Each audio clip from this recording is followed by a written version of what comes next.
This eccentric vehicle has a reverse tricycle design, 2 wheels at the front and 1 at the rear. It hugs the road like a racing car. If you want to stand out from the crowd, then you ought to get your hands on one of these. Only for the super cool commuter, and there's not much room for the rest of the family.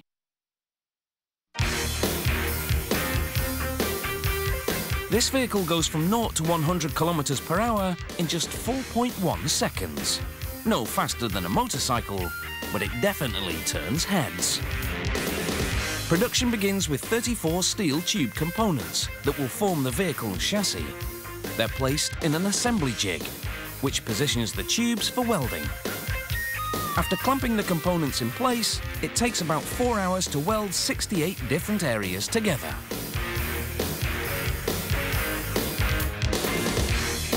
Thirteen of the larger, more complex structures are pre-assembled. The steel tubes measure 3.8 centimeters in diameter, but the metal itself is just 1.5 millimeters thick. Similar to materials used in the aviation industry, it's strong yet lightweight. This company uses a visual reference method to assemble smaller parts of the vehicle. Before starting, 80 components are placed on a board, along with identification labels. This ensures that no nut, bolt, bearing or bracket will be forgotten. An electric crane is used to hoist the vehicle's 4-cylinder 1200cc motorcycle engine into the chassis. Using a pneumatic wrench, 6 bolts and 6 nuts are attached.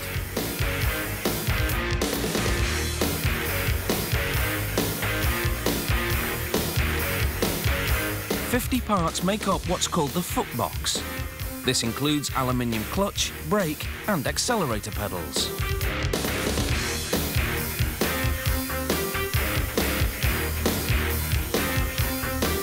The brake pedal is thicker to withstand more aggressive use.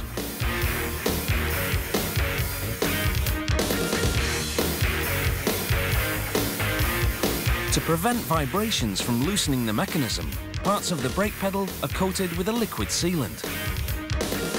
2 output hoses and 2 plastic reservoirs for brake fluid are added. The brake fluid must withstand heat of over 300 degrees Celsius. This enables better engine performance.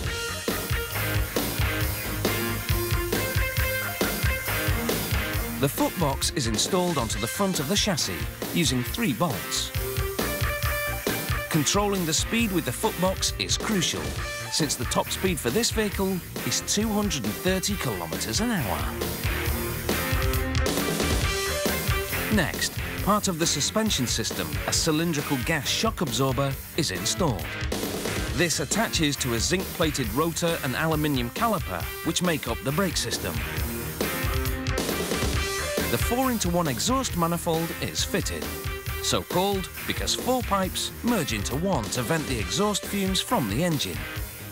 The electric fan and radiator assembly are fixed in position. A leather-covered aluminium steering wheel is attached.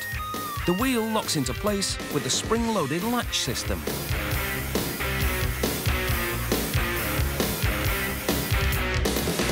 The steering wheel is removable and is designed to be put in place after the driver has got into the vehicle. The collapsible steering column is part of the instrument cluster, which includes a speedometer, mileometer and a fuel gauge. There are switches for the indicators, hazard lights, main lights and to start and kill the engine.